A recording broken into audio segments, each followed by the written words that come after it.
Oh, it is a good day today, a great week. It is another episode of Black Belts and Boardrooms. This one is another special one. We have somebody very special on, a history of martial arts, and now we have three people on here right now with very strong martial arts backgrounds. Amir, who do we have today? Renard, today is such a special episode for me, and I can't overstate that. I have today the honor of talking to my instructor on this podcast, and I can't tell you how excited I am. Part of the reason is because he was the reason why we stuck around as a family in the dojo that he built, and I shouldn't just call it a dojo. It truly is a thriving community of people. And I know we'll get into the details of it, but I am so thrilled today to introduce our listeners to Mr. Mike Maldonado, who is fourth degree black belt, soon to be fifth degree black belt, and one of my favorite people, I have to say. He's like family to me. And as an instructor who gave me all three of my black belts, I'm thrilled, sir. Welcome. Well, thank you very much. So thank you very much, Amir Khawaja, and thank you very much, Renard Henry, for having me on y'all's podcast. Congratulations to you guys. I mean, you guys are now in the 20s, right? As far as podcast is concerned, I was doing some research, and my son, who's in his 30s, is like, "Hey, Dad, that's a big milestone when they get past 20s. If they're in their 20s. So congratulations to you guys. So let's hopefully we can keep the momentum going today, and let's see if we can get another, help you guys get another 20. So again, thank you very much for having me on y'all's podcast today. Yeah, and thank you for making time for us, really. So, Mr. Maldonado, I want to start with your story because I think it's such a beautiful story. So, how about you take us back to your journey into martial arts first, Okay. and what brought you into it? Yeah. So great question. So how this all started was back. So I've got four children. I've got my younger two sons. At the time, were just coming out of Cub Scouts, right? They just finished Cub Scouts. They did the whole thing. We're like, hey, all right. So next up is Boy Scouts, if that's what you want to do. To which they both said, no, I'm good. Don't want to do that. That's fine, right? I mean, at that young age, right? I mean, you want to explore and help your children explore different activities. And so we said, yeah, absolutely.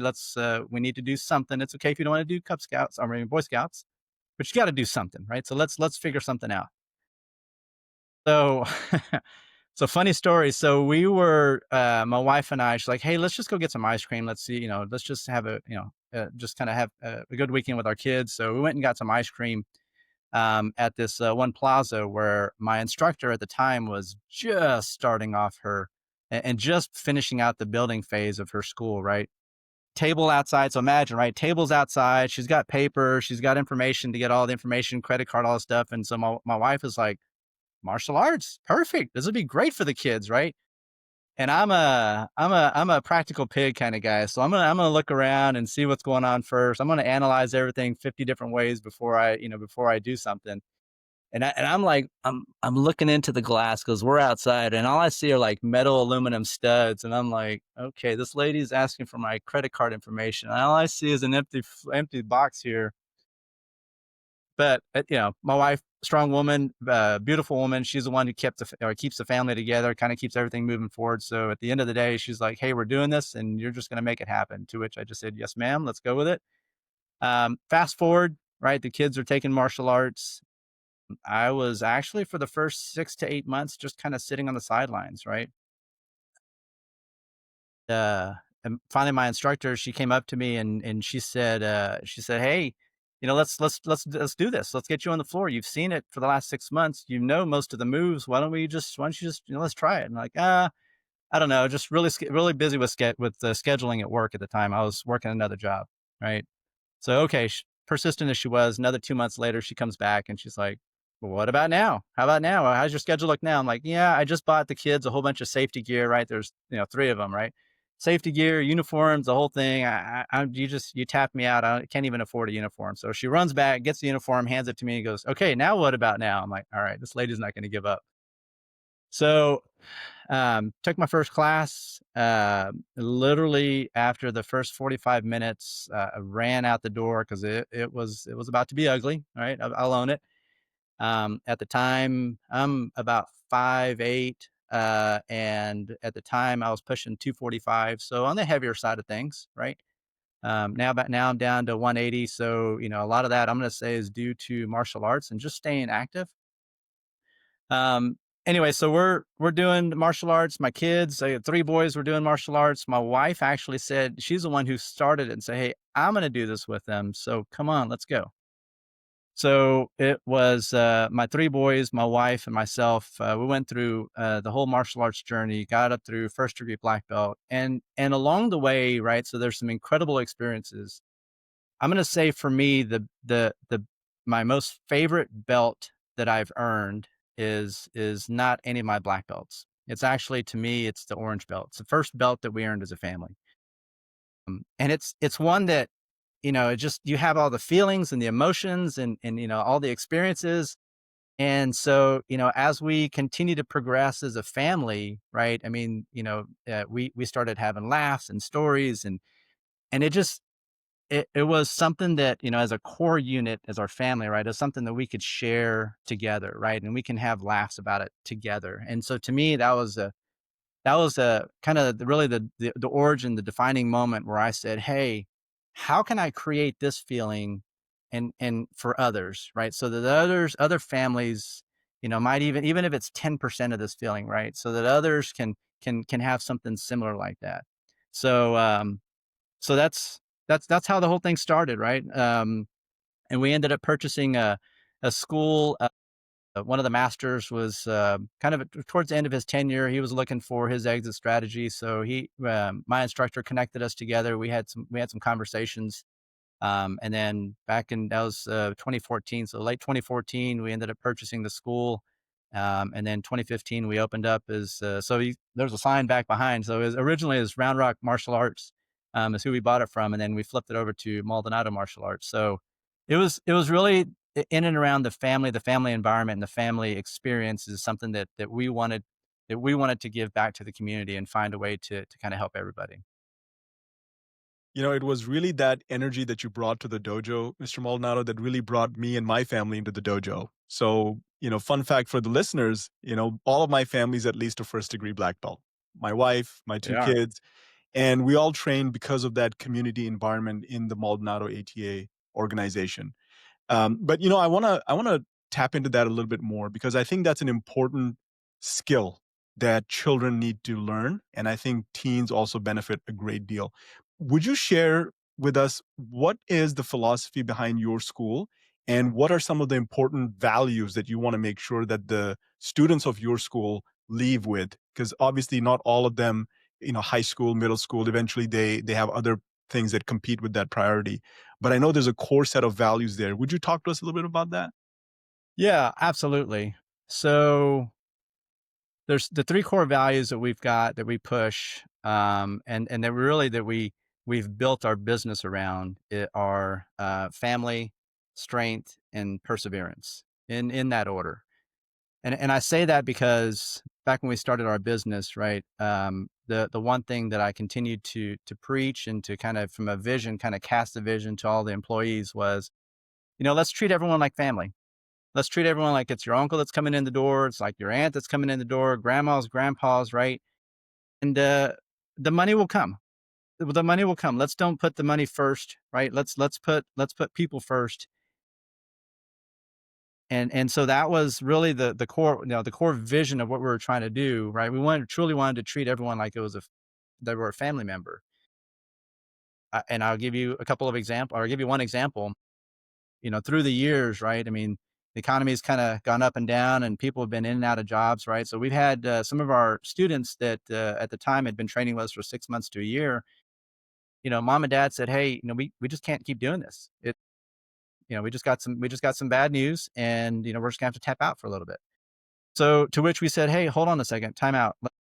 Maybe if this can be some consistent, some constant in your life and in your kids' lives, then let's talk about it. Let's again, back to the family values, right? We'll deal with the money later. And that's the type of goodwill that is just tenfold right down the road. Strength is another one, right? I mean, there's going to be times where, whether it's in martial arts, right, when maybe you can't do something, or you feel that you can't do something, or you just at the time you're not there yet. In your corporate jobs, right? Maybe there's just some things that just don't connect as well as maybe you thought they should. And then sometimes, right, that just needs some inner strength where sometimes you just gotta shake it off, right? You just gotta shake it off, and then figure out, what did I learn today? Right. And that's really the one thing that the one message that we tell people is, right. It's okay to fail. As a matter of fact, that we encourage people to fail, right? We want you to fail fast. And what did we learn? Right. There's got to be at least one thing that we learned today. Right. So then that way we try and prevent that from happening tomorrow. So whether it's, if you're sparring with Mr. Khawaja, right? I got like a bruise on this side and a bruise on this side. It's okay. I better keep my hands up, right? He reminds us that, you better keep your hands up, or if not, right, it's coming around. Same thing with martial arts. Same thing with, in the corporate world, right? There's going to be some things that you just like, okay, let's pull everyone together as a team and go, hey, let's, where did we fail? What can we do better? And then move on from there. So that's the inner strength that you have to have. And then perseverance. Right. And I think strength and kind of perseverance kind of tie in with each other, right? To the point where I say, I'd rather have a student that trains consistently, 5, 10, 15 minutes a day, versus someone that's going to train for 3 hours on Monday and then they're not going to train the rest of the time, the rest of the week. Right.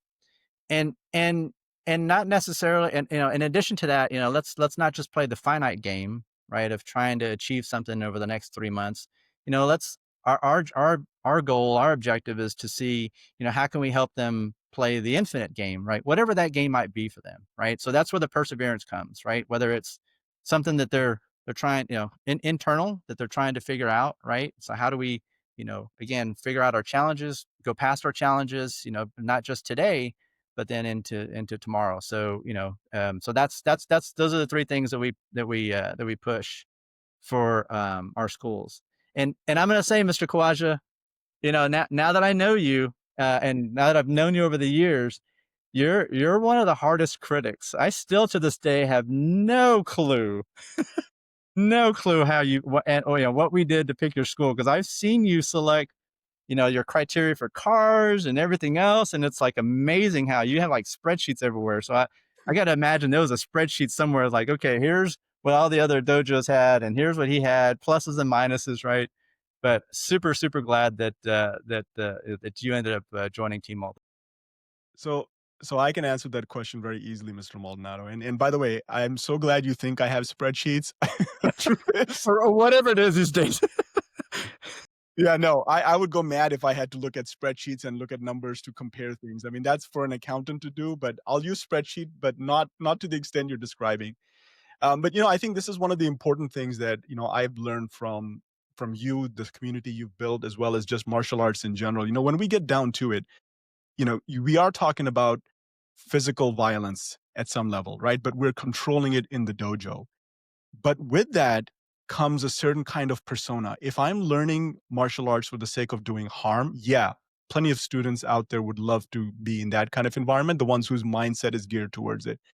But I thought all along as I was looking at different schools is that in your particular case, you weren't too concerned about the violence piece of it. You made sure that everybody had safety in mind. You made sure that the values of martial arts, to your point about perseverance, for example, and strength, I think those are key components of any martial arts system. And I've trained, as you know, in several other ones before I joined your organization, and specifically Taekwondo. But to come back to your question, I think that is one of the most important values, is that if you're a parent or if you're a student and you're learning about a martial art, anybody can teach you the violence piece of it. Is how do you bring that violence into an environment where you can learn, you can fail safely, come back from it, and also give you the life skills that you need. And the life skills to me was critical because my wife and I, we wanted to have a school where we can all train together and not just be, sideline parents on our cell phones. As you well know, this is a common, imagery in any dojo. So 100%. Yeah. to be in that environment, to still have my kids learn about safety through violence, but those life skills to go with it to give you the control, the emotional control. I think that's the beautiful thing you've done in your school. And I know Renard's nodding his head because he has the same kind of thing. But I'll be quiet because I know Renard has a thought or two on that topic. Man, all I can say is there's 2 houses I will tell people never to break in, and there's both the people on this podcast today. Knowing that both of y'all are black belts, etcetera, no one should ever break into your house at all because 'cause they're gonna get a lot of people and gonna regret that. But I love the story of just any martial arts in general. I'm one of those people who thinks that more people should in martial arts in some capacity. For me in martial arts, and like I talked to Mike offline, I took Taekwondo as well. Got a chance to get to red belt, but martial arts is in any aspect, no matter which one, is violence, but it also creates this thing that you don't expect, and it creates a lot of peace. It Martial arts has given me a lot of peace. I tell anybody, I said, one of the few places I get to go, I get to train for a couple hours, but it gives me so much peace being able to train. And that's an aspect I don't think a lot of people understand what any martial arts, taekwondo, jujitsu, it gives a lot of peace to that person, gives a lot of calm. And Mike, I want to take a step back. We know you're teaching and you're a black belt and everything, but as we talked off the air, you used to be in tech at one point in time. I would That was love I would love yeah, to that was hear many, the many story. moons ago. Yeah, if Yeah, you that was could, many. tell us about that. Yeah, absolutely. So, this was back, oh man, probably 20 to 25 years ago now. So my wife and I, we used to live in the Houston area. And, at the time we said, hey, we're gonna move to Austin. We're gonna move to Austin. Wanted to, it was a happening time right over there up in Austin. Right. So I said, all right, let me see if I can get into the IT organization. IT was just coming in, right? Austin Tech Center kind of ish. Right. Uh, so started moving my way into started off at the help desk, then help desk manager, then systems admin, then running the whole operations kind of thing from that. So that's definitely something. I mean, talk about strength and perseverance, right? I mean, that's I'm going to say 80% of what I learned was very much just self taught. I mean, it was just at the end of the day, I had to put food on the table, and I figured it out, right? Made it happen. There's some bumpy spots along the way, but I mean, yeah. So there was, that's what I ended up doing, and what I was, and so for Amir, for you, just to kind of put it in perspective, I was telling Renard, I was like, so this was back in the day when we had 4U and 3U servers in the server racks. I mean, those pulling, yeah. We were all moving to 2U. I mean, that was like, right. And then, when I was on my way out, switching to another vertical, it was going into 1Us, right? So, I mean, that was like, high tech and high quality at the time. But yeah, I remember that. So, and that definitely it's a different, I would say more than anything else, right? People who are in the IT organization, it really takes inner strength, right? And perseverance, right? So by that, I mean this. So at the time I was working, and it was, we were supporting a call center. So the call center, 300, 400 people. This is when Microsoft, the Xbox, had just came out, right? So making phone calls, and people were like, little Johnny had to get his game going, right?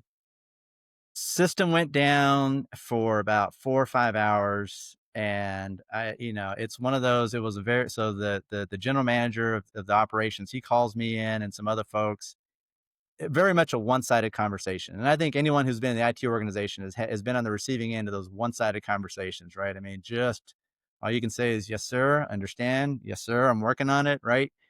But it takes that inner strength to know, right? Even if it's nothing that you created, right? It doesn't matter. At the end of the day, you're held accountable for that, right? So that's where the inner strength really comes from, right?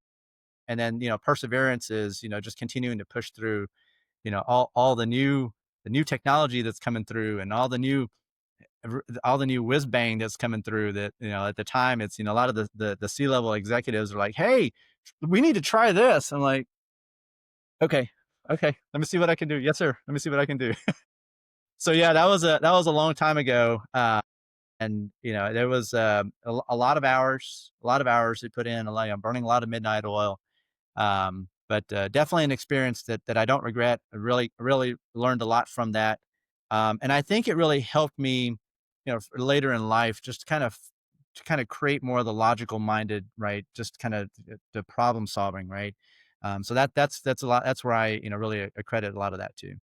Mm, man, who would have known three people on here all in tech at some point in time and martial artists. It's rare to see, but that's something I love. I want to go back to the martial arts aspect. You Okay. became a teacher. I really want to know how it felt to have your first black belt. You trained, you got yours, and Oof. now it's time to promote your very first black belt because that one's always special. So I would love to know how was that feeling for you when you got to promote your first one? It was, yeah, wow. Hey, you're pulling deep into an emotion there. Happy, joyous, sad, emotional. I mean, it's like all the feelings, right? Um, so and it's all the feelings because so when we opened our school, so in general, let me speak in general, right? So in general, I'm a jump out of the airplane, no parachute, figure it out as I make my way down, right? That's just my personality.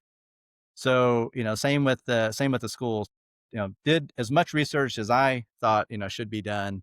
Uh, and then some of the students ended up leaving because I wasn't their instructor. So we end up, 3 years later getting a new batch of students.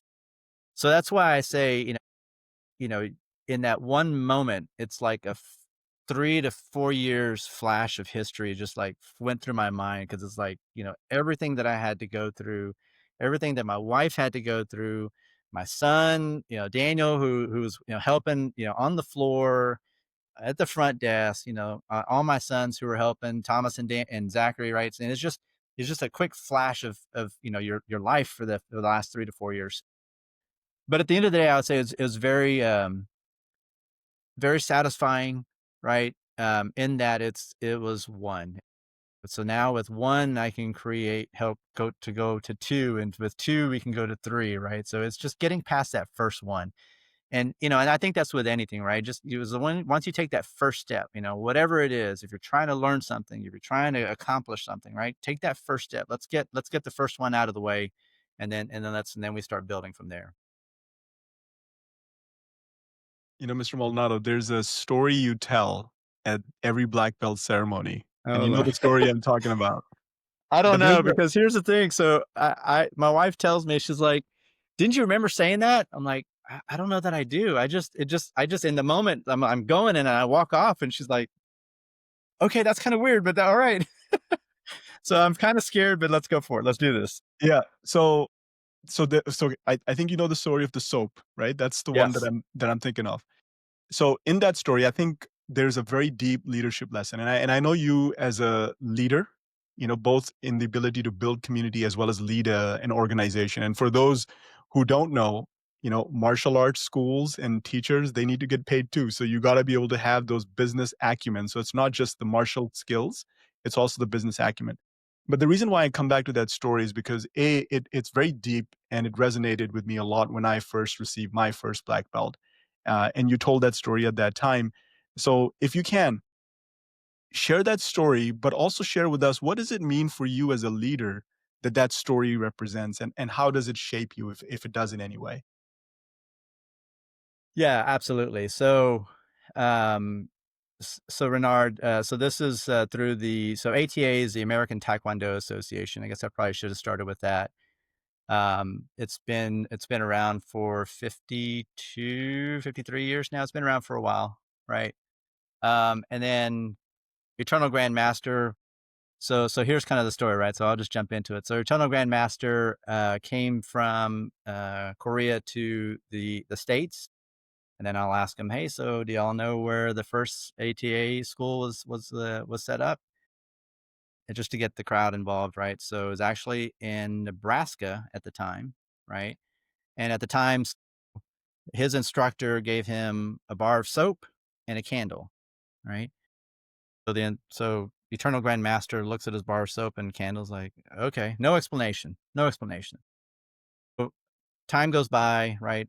probably the 3 to 4 to 5 years that it takes to get somebody to black belt, right? So then he goes back and he asks his instructor, okay, help me understand what's the bar of soap for and what's the candle for, right?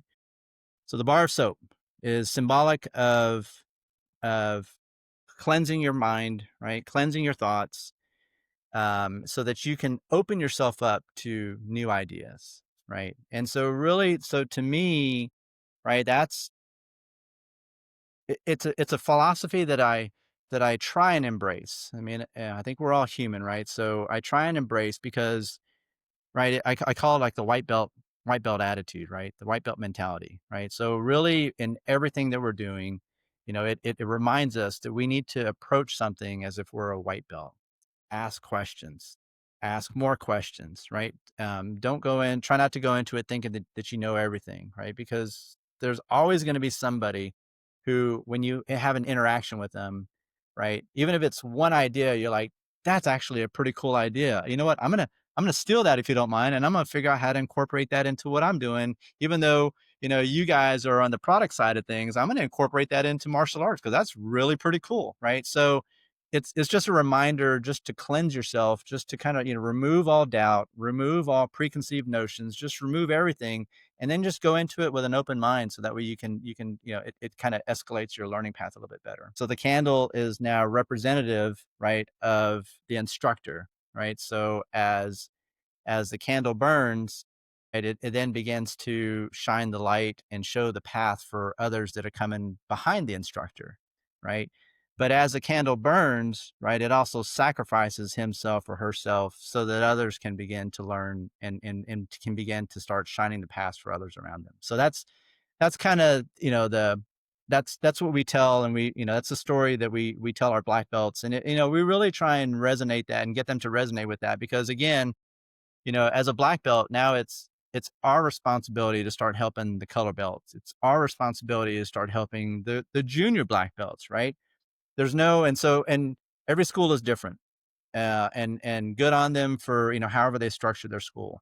But for us, back to the family core value, right? It's help your little brother, help him. I mean, that doesn't mean to go soft on him when you're trying to teach him how to spar, but it doesn't mean just to beat the snot out of him either, right? So help him out, encourage him, keep him motivated, keep him going, right? So that's again back to the family core value on that, and that's kind of how we do that.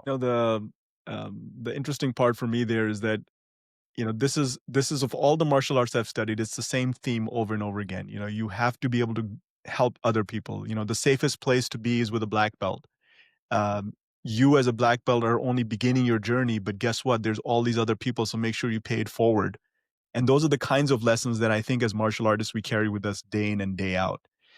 So how do you carry that with your staff, for example? I think there's a whole other dynamic that you have to cater to, right? There's you as a student, there's you as an instructor, and then there's you as the business owner. How do you look at that entrepreneurship and the martial arts lessons that you have with you?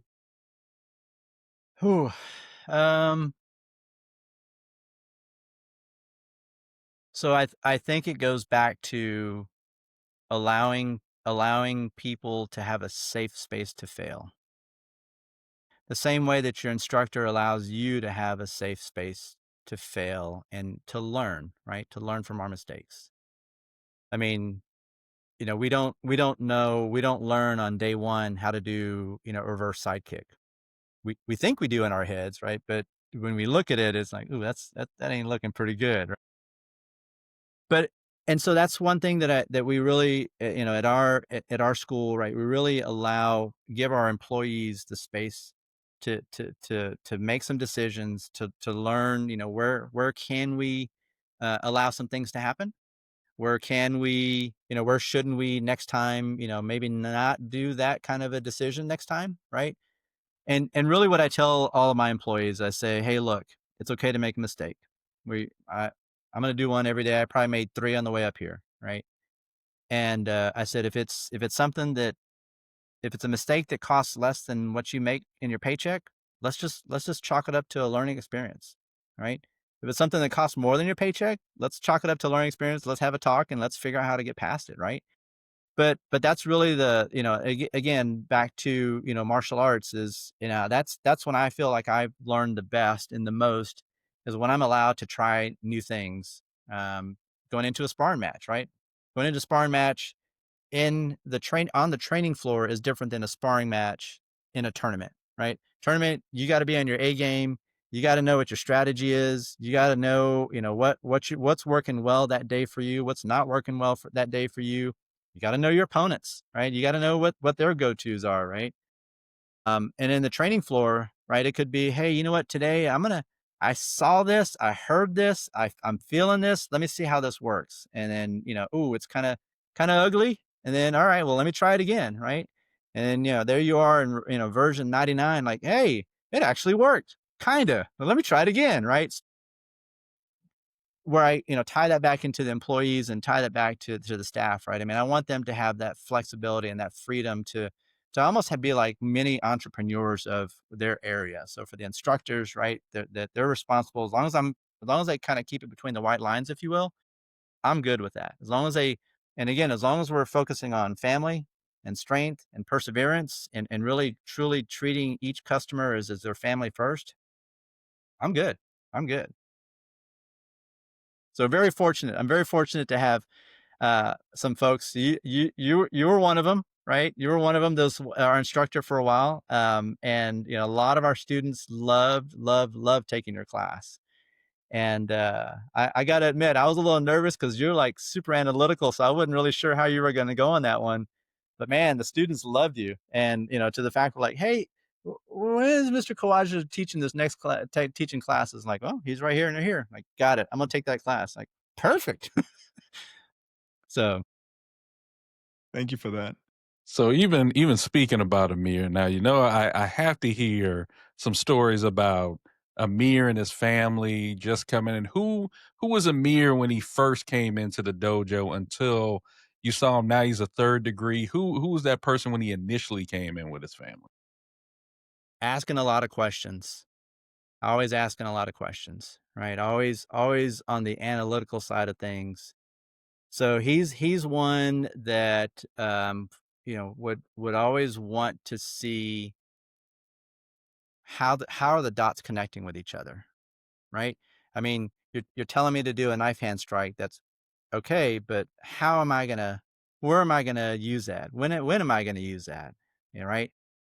Front kicks, round kicks, right? That kind of stuff, self defense, right? So very, very analytical. I mean, that's what I remember the most. But to me, I love that stuff, right? Because to me, it's like, okay. And I think adults, so I think there's still three different groups, right? We teach as early as 4 years of age.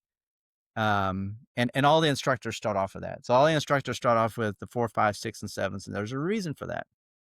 So when you're teaching the 4s and the 5s, right, you're like, kick, kick, kick, right? You're throwing punches and they're like, yeah, kick. They don't care, right? They're just moving. They're moving and grooving. Let's go.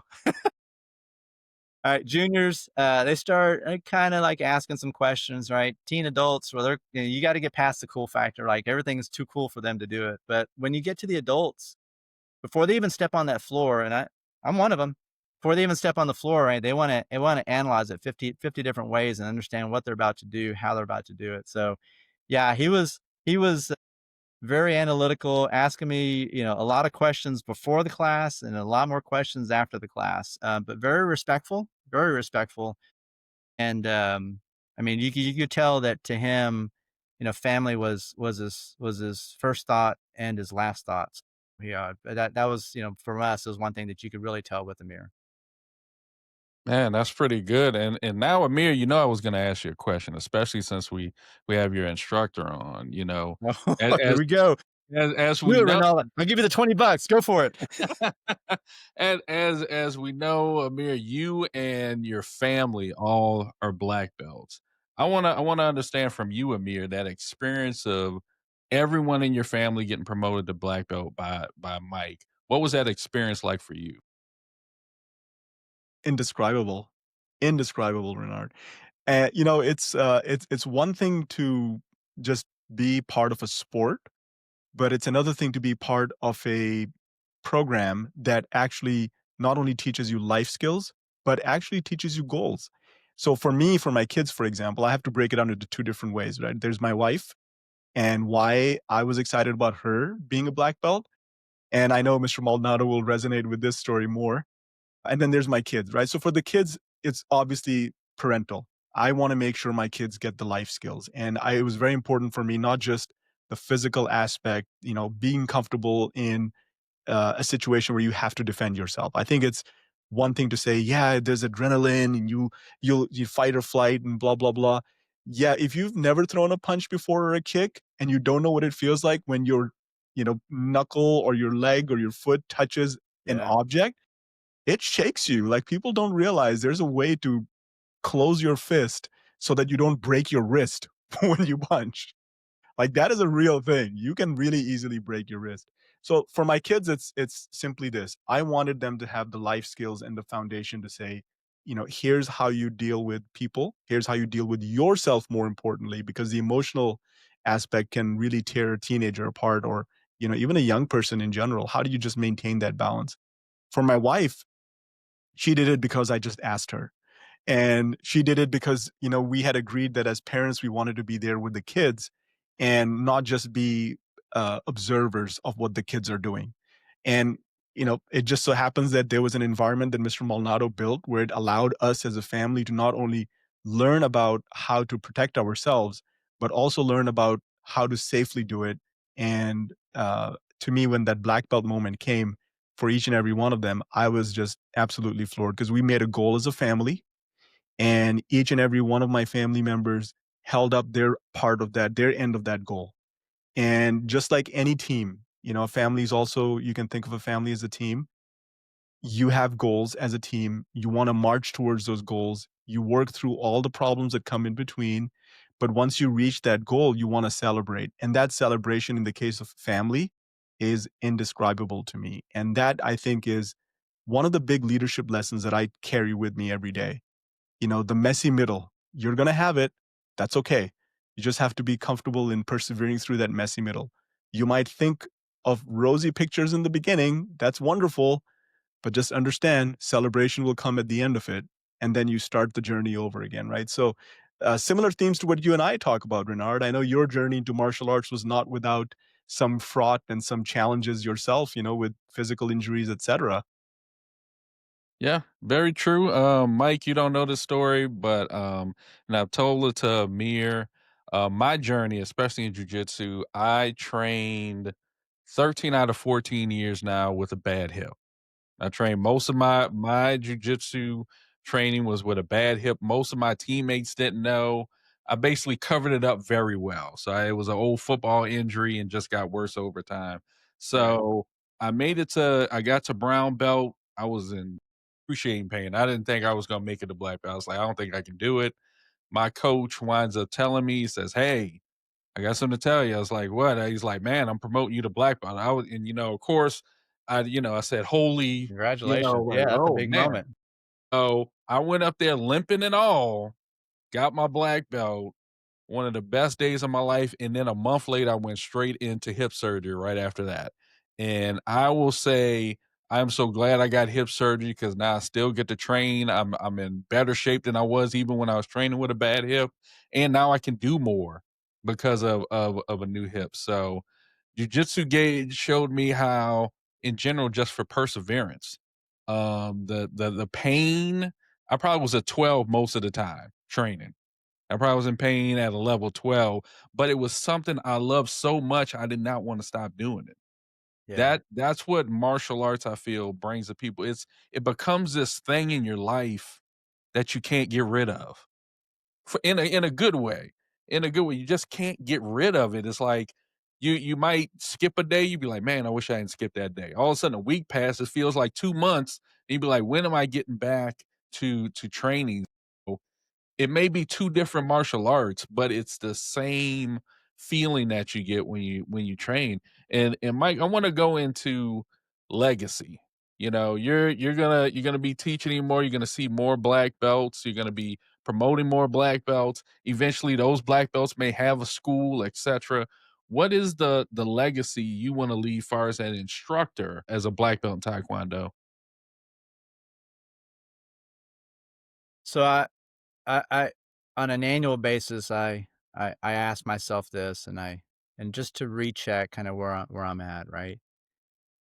When I started the organization, right, my legacy was, or from a legacy perspective. So funny enough, ATA has what they call it their legacy program, right? So it's to help develop instructors, and it's one of many things that the ATA organization does really well. They spend a lot of time and a lot of effort and a lot of resources into how they train and how we all should train our instructors.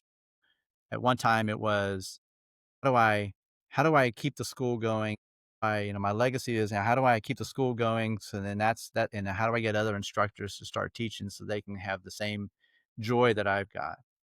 And then my legacy, then I'm gonna say about 3 or 4 years ago was, it's my kids, right? So my kids are really my legacy, right? If we're really just coming down to it, I mean, I don't nothing against the ATA organization, but I don't need that, right? I mean, if we're being honest, my kids are my legacy right now.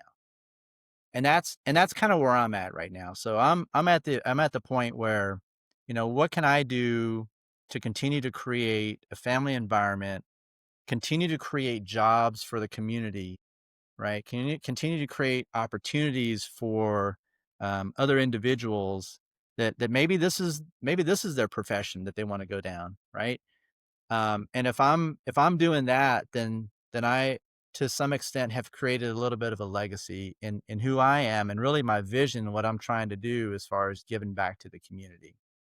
And so that's where I'm at right now. I mean, again, family first, community second, right? Trying to figure out how we can have a positive impact on folks around us. Very fortunate, very fortunate. Our school is fortunate enough to be able to give schools supplies for the school supply drive, right? So that we can help our local elementary schools, to give food donations to the local food bank. We just finished one where we gave a donation to the Susan G. Komen Foundation, right? So October breast cancer awareness. So that's now we're starting to be able to. We've got a strong extended family, right? So that that's really where we're trying to go now is, how do we positively affect the community? And if that's how people connect Maldonado to positively affecting the community, then I'm gonna call that success, right? I'm gonna call it success. Man, I really appreciate it, especially when you said about Susan G. Komen. My mother passed due to breast cancer, so that holds a special place in my heart. So I appreciate that y'all are doing that and giving back in that way. And definitely I have to say, Mike, we appreciate so much for you joining us today on the podcast. But I always ask one question, everybody one question. All right. It's always, what is your theme music? What's that music that gets you ready for the day, gets you pumped up? What's that music that you like to play? All right. So I've got a wide variety of music, right?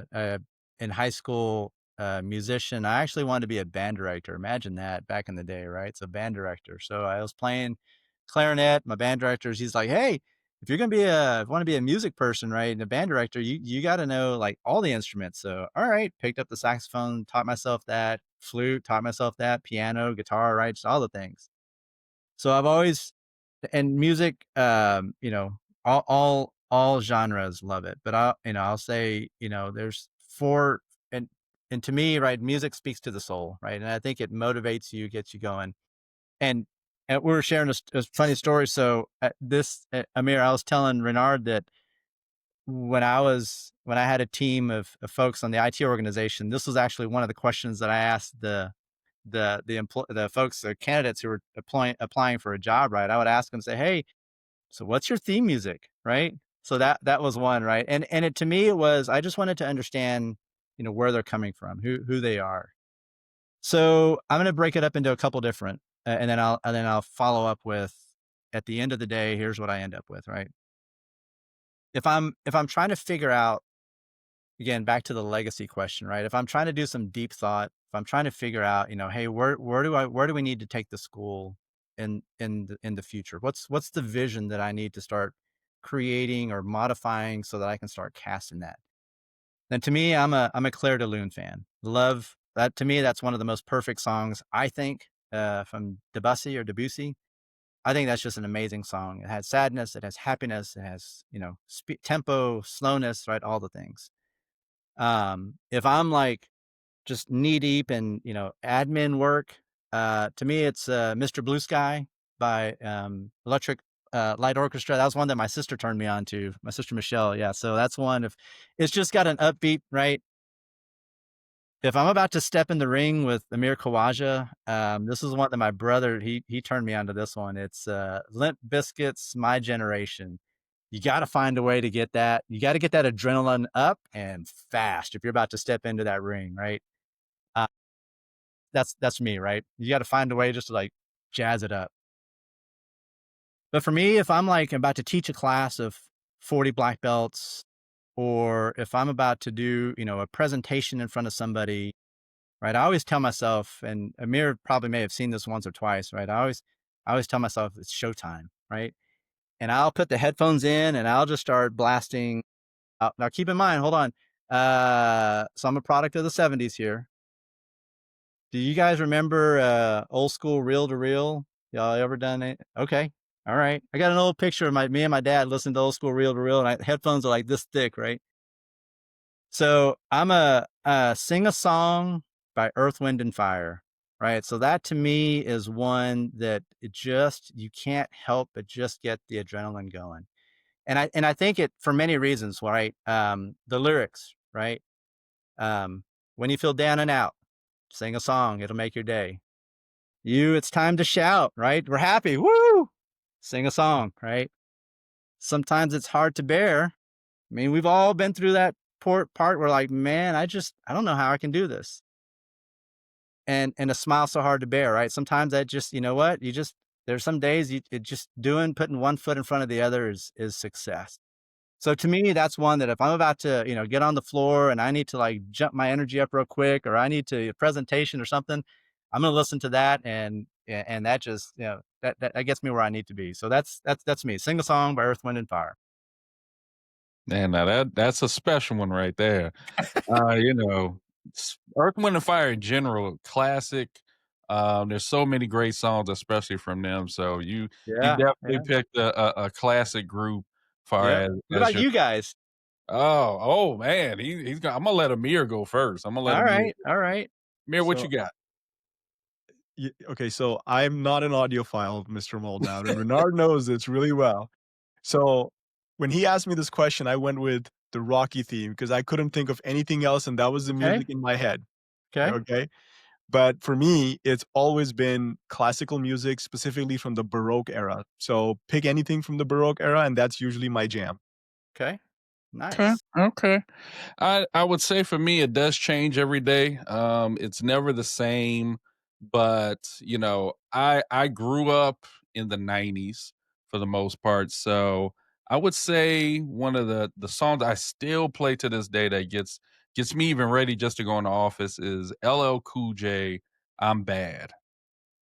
Okay. What classic Nice. hip hop. It's I even talking about I can hear it right now while I'm talking about it. So that is probably one song that definitely gets me ready for the either going to train or just going in the office, just getting ready for the day. I could play that either way. So my first introduction to LL Cool J, knock you out, or Mama's gonna knock you out. Mhm. I heard that and I'm like, who is this? What is? I mean, you just feel it in your bones. Like, yeah, what is this? Yeah, I love him. I love that. That's a good one. That's definitely Oh, a good. yeah. Well, Mike, it has been an absolute pleasure. This has been definitely a special episode Yeah. for us, definitely. Like I said earlier, we had my instructor in the early episode, and now we finally have Amir. So this Yeah, and having I've been avoiding him for about 2 months now just 'cause I not in a bad way, but I'm like, "What in the world? What am I gonna bring to the table?" 'Cause I know, he's a smart man, right? And I'm like, "Man, am I gonna keep up with him on this one?" So, that's why it was just a mirror. I was just beating it again, super analytical, trying to figure out what can I bring to the table before I even, stood on the mat. So, that was just kinda spinning in my head, so but yeah, so thank you very much, both of you, Renard and Amir, for inviting me. Had a lot of fun. Glad we're able to share some stories with each other, and really, really wish you guys success in your continued journey on this podcast. So, seeing where you guys can go from this one. So, I wish you guys much success. Thank you. We appreciate it. But before we go, I want to answer that question when you said, why, why Amir asked you, why I asked my instructor. And I'll say from my aspect with my instructor, my instructor helped me become the person who I am today. Without martial arts, without jujitsu, and I'll try not to get emotional about it, I probably wouldn't be who I am today.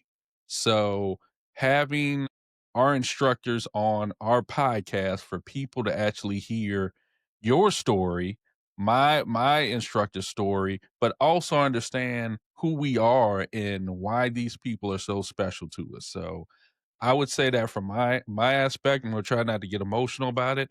Um, Amir, I don't know if you want to say anything to that as well. I do. I do want to say. Yeah, so I'm holding back some emotions here too because Mr. Maldonado, this was a very deliberate journey from Renard and I to go into this podcast space, and part of it was to grow up. Grow up as professionals, grow up as individuals who really are intentional about being leaders. And one of the things I took away from being part of your school, your leadership, your instructor, your instruction is that I learned what it meant to be uncomfortable. As a student, you're out there punching and kicking while everybody's watching you. That is very uncomfortable. And a lot of people who've never done martial arts don't realize and understand that. But the way you brought that care and jovial nature of yourself to the class really helped make that easy. And then as an instructor afterwards, when you said, hey, I want you to teach these 4 to 7 year olds, that is one of the most uncomfortable thing I've ever done. And you know this. I've complained to you many times about it. Yes. So Renard, every time he walked off the mat, he's like, "Am I done doing this? Am I Yeah, done?" I'm like, "No, sir. You still got another 100 hours. Let's go." yeah. But that was wisdom, and that was making sure that every single one of your students grew, and I grew. I really did grow. And what I do as a leader today, what I envision for myself as a future leader is a big part of that is what you have done to me. So, being that this is season 1 for Renard and I in this podcast, we could not have finished season 1 without having the people who really influenced us as leaders be part of this journey with us, and you gave that gift to us today. So that is why I was very excited to have you on this podcast. Well, again, thank you both. Again, thank you both very much. I appreciate that. Yeah, I mean, just super excited and see where you guys are going to go with this. And like I said before, I think a lot of times I say something just kind of off the cuff, trying to promote and help but not really remembering what I said, which is a good thing and a bad thing sometimes. But definitely, you're always welcome. And hey, speaking of which, and your anniversary is coming around on in January.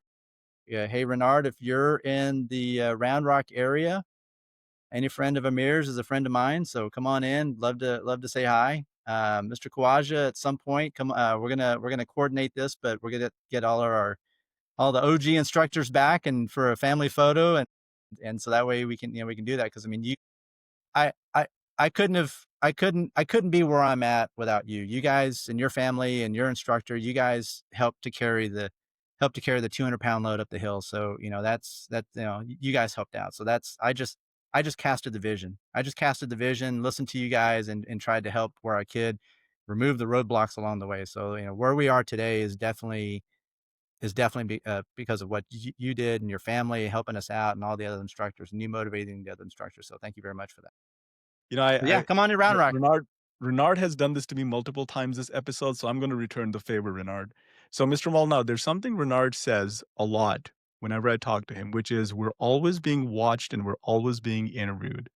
So what you just now said, and Renard, I know you have a thought or two about it, and I know you want to say something, but what you said is exactly what Renard keeps telling me and in our conversations. Yeah. Yeah. Go ahead, Renard. What are we gonna No, I would say he's 100% right. I think Far as when I always say that, and it's all you're always being interviewed and you're always being vetted. And the reason I say that is because every conversation is another opportunity. That opportunity that you just have a casual conversation can become something so much more than just this normal interaction. We've had people on our podcast that said that, now everything is just so casual, but if people understand that that interview and that vetting, even in a normal conversation, can open up so many other opportunities for you, you would understand why you always want to be ready for that next opportunity. So that's where that conversation comes from. It's someone who had to teach me that. And once I heard that, I understood, man, I have to be ready at every opportunity, even if it's an opportunity that I see you in the grocery store and I say hello, I'm being interviewed and I'm being vetted right then and there. So let me put my best foot forward in that conversation, because that small conversation in the grocery store can open up to something so much more. That could be another connection, another person, or another major opportunity to help enlighten somebody else. So that's why I say on a regular basis. Thank you, Amir. Yeah, so that's very true. I know, and some of my students, like, I'll hear them like, "Hey, Mr. Maldonado said you should or should not do this," or right, and I'm like, "Oh wow, I guess yeah, guess I did say that. Yep, you're right, and yes, absolutely, that's correct." So, but it's good stuff. Yeah, I love martial arts. Family, friends. I'm gonna gained a lot of friends along the way. Couldn't have done half of that. You had mentioned, and I know trying to wrap up, but you had mentioned, being injured. And I think I've broken every toe, broken every finger, cracked every rib. But you're right. I mean, at the end of the day, my wife's like, "Hey, you gonna go train?" I'm like, "Why is that even a question?" Yeah, yeah, I'm gonna go train. It hurts like heck, but you know what? I'm gonna do it because I love it. So yeah. And I could see that, you guys have this passion for this podcast, and it shows. So again, wish you guys much success in what you guys are doing. Thank you, thank you. Well, that is the best way to leave it for this episode. Yes, To sir. our black belts and boardrooms audience, we will see you on the next one.